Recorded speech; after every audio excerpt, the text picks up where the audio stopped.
अभ्यासाचा राजमार्ग एपिसोड 14 11 मार्च 2024. मच्छिंद्र चाटे सरांचा विद्यार्थी आणि पालकांशी सुसंवाद.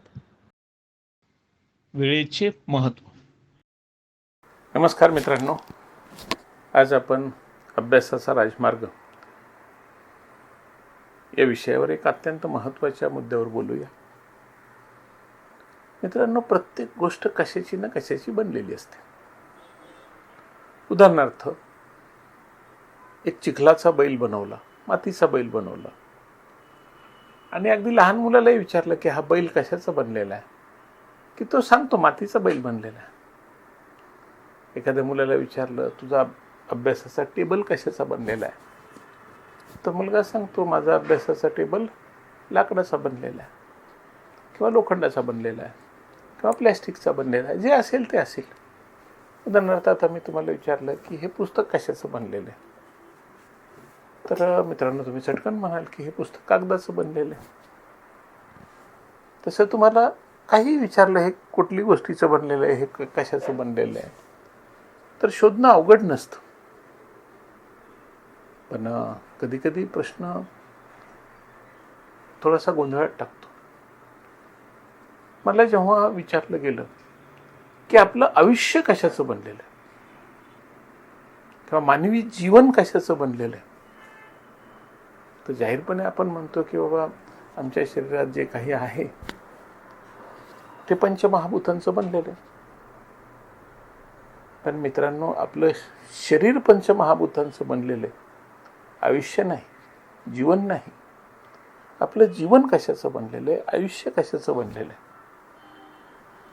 तर मित्रांनो, आम्ही जेव्हा जन्मतो आणि पहिला श्वास घेतो तिथून आमचं जीवन सुरू होतं आणि आम्ही जेव्हा मरतो, शेवटचा श्वास घेतो, तेव्हा आमचं जीवन संपतं. हा जो जन्म आणि मृत्यूच्या मधला काळ आहे त्याला आपण आयुष्य म्हणतो, त्या व्यक्तीचं आयुष्य. म्हणजे थोडक्यामध्ये प्रत्येक व्यक्तीचं आयुष्य हे वेळेचं बनलेलं असतं. महत्त्वाचा घटक काय असतो? वेळ, टाईम. आपण जेवढे श्वास घेतो, जगतो, तो जो काही वेळ असतो, काळ असतो, त्याला आपण आयुष्य म्हणतो. मग मित्रांनो, आयुष्यामध्ये आपल्याला भरपूर वेळ मिळतो. त्या वेळेचा आपण सदुपयोग करतो का? त्या वेळेचा आपण व्यवस्थित वापर करतो का? हा प्रश्न आपण स्वतःला विचारला पाहिजे. की मला जे आयुष्य मिळालेलं आहे, मला जी वेळ मिळालेली आहे,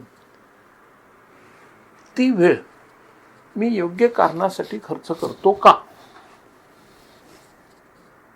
हा प्रश्न आपण स्वतःला विचारला पाहिजे.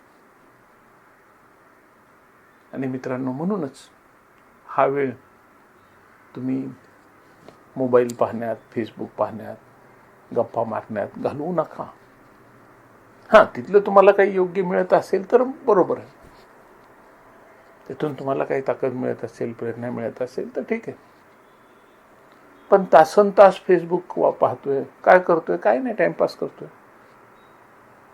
तासनतास व्हिडिओवर बघतोय काहीतरी, तासनतास टी व्हीवर बघतोय काहीतरी, काय करतोय? काय नाही, टाइमपास.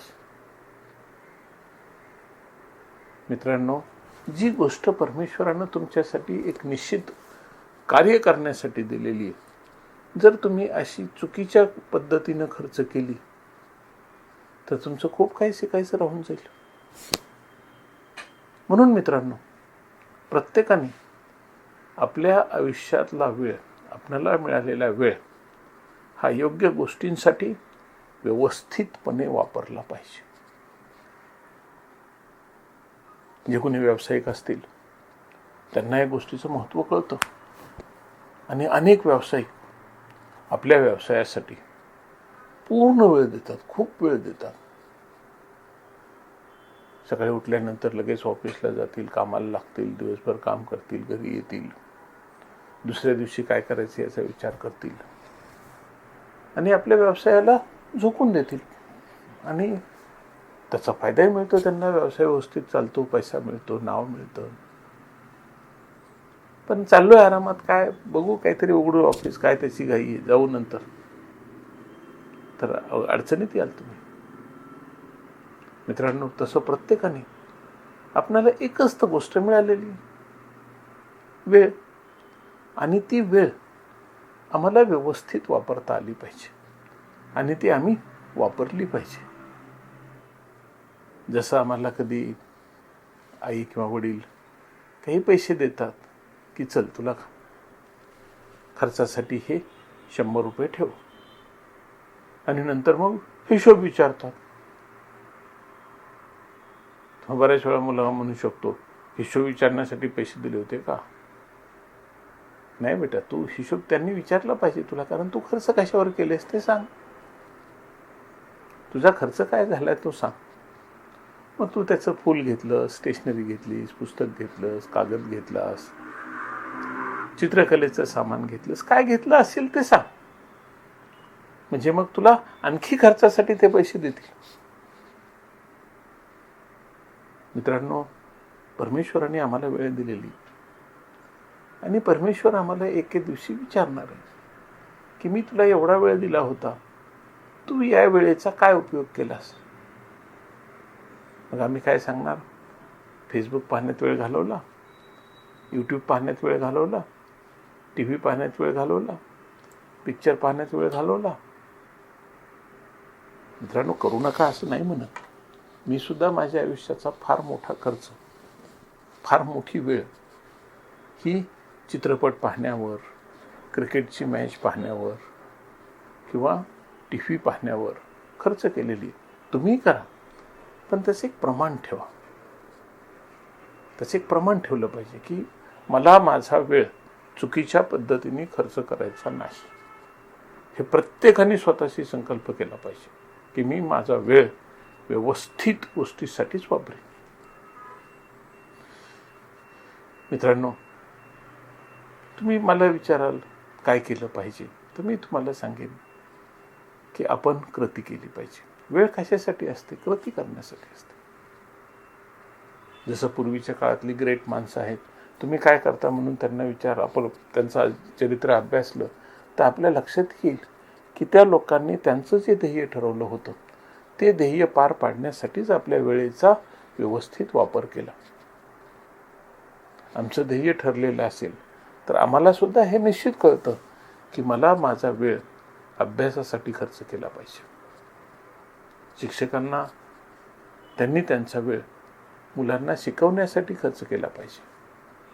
आईवडिलांनी आपला वेळ स्वतःसाठी, मुलांसाठी, घर चालवण्यासाठी, 4 पैसे उभे करण्यामध्ये आपला वेळ खर्च केला पाहिजे. प्रत्येकाने ठरलेलं आहे की मला वेळ कशासाठी खर्च करायचा.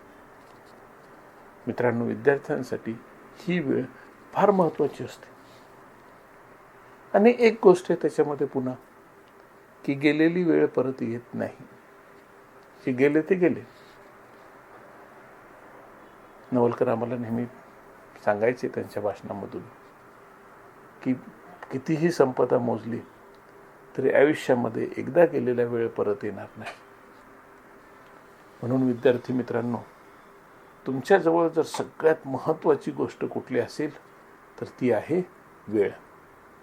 आणि या वेळेचा सदुपयोग कसा करायचा हे तुम्हाला समजलं पाहिजे. मित्रांनो, आयुष्य फार छोटंसं आहे. एखादा मनुष्य खूप जगला, 100 वर्ष जरी जगला तरी शिकण्यामध्ये त्याचा खूप वेळ जातो. आणि मग जो काही वेळ मिळतो तो वेळ त्याला व्यवस्थित स्वतःच्या प्रगतीसाठी खर्च करता आला पाहिजे. प्लीज टाईमपास करू नका. आयुष्य टाईमपास नाही. आयुष्य काहीतरी करण्यासाठी आहे. काय करायचे ते ठरवा आणि त्या दिशेनं वेळ वापरा. मित्रांनो, काय केलं पाहिजे हे समजून घ्या. आम्हाला अभ्यास केला पाहिजे.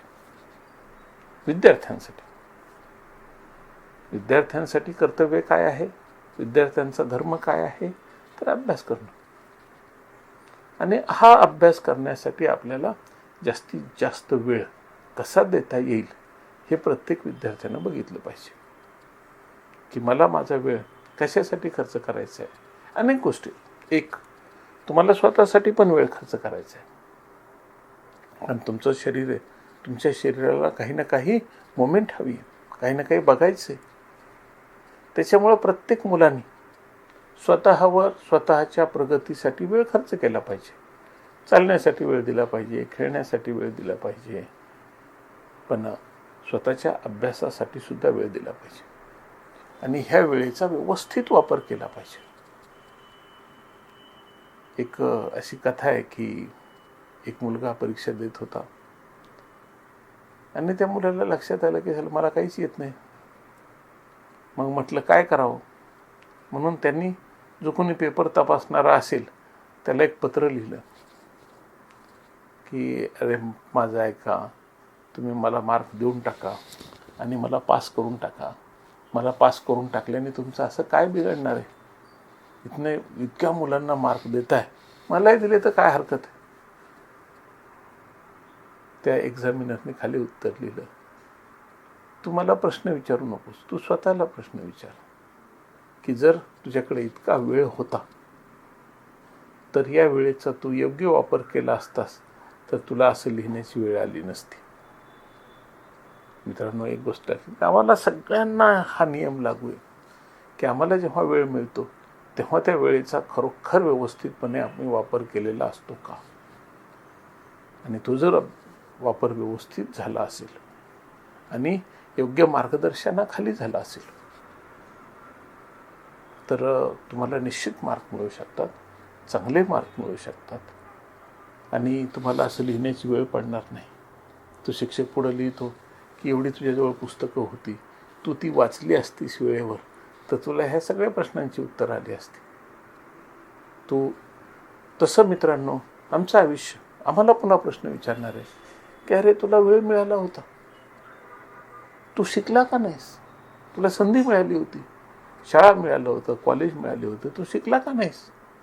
तू जर शिकला असतास तर असं सांगण्याची वेळ आपल्या आयुष्यामध्ये आपणाला येत नाही. म्हणून मित्रांनो, आयुष्य बनलेल्या वेळेच आणि त्या वेळेचा वापर आपल्याला व्यवस्थितपणे करता आला पाहिजे. अभ्यास करता आला पाहिजे, मराठी भाषेचा अभ्यास करता आला पाहिजे, मराठी भाषेवर प्रेम करता आलं पाहिजे. नंतर मग गणिताचा अभ्यास केला पाहिजे, विज्ञानाचा अभ्यास केला पाहिजे, सामाजिक शास्त्राचा अभ्यास केला पाहिजे आणि सामान्य ज्ञानसुद्धा वाढवलं पाहिजे. लिखाणाची प्रॅक्टिस केली पाहिजे, पाठांतर केलं पाहिजे, सराव केला पाहिजे आणि अभ्यासासाठी आपणाला आपली वेळ वापरता आली पाहिजे. आणि हेच अपेक्षित आहे. एखादा विद्यार्थी अभ्यास करतो म्हणजे तो आपल्या आईवडिलांवर किंवा शिक्षकांवर उपकार करत नसतो.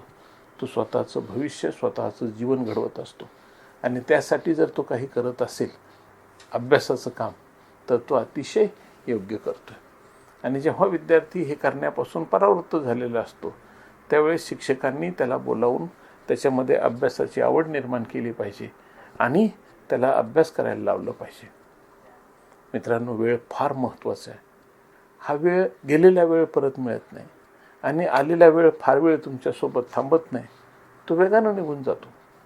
आणि परिस्थिती अशी येते की जे केलं आहे त्याचा फायदा मिळेल, पण जे केलंच नाही त्याची फार मोठी शिक्षा आपणाला मिळत असते. म्हणून मित्रांनो, माझी आपणाला नम्र विनंती आहे की मिळालेल्या वेळेचा योग्य पद्धतीनं वापर करा आणि आपलं जीवन, आपलं भविष्य घडविण्यासाठी तुम्ही निश्चित त्याच्यामध्ये यशस्वी व्हाल असा आपणाला विश्वास देतो. नमस्कार.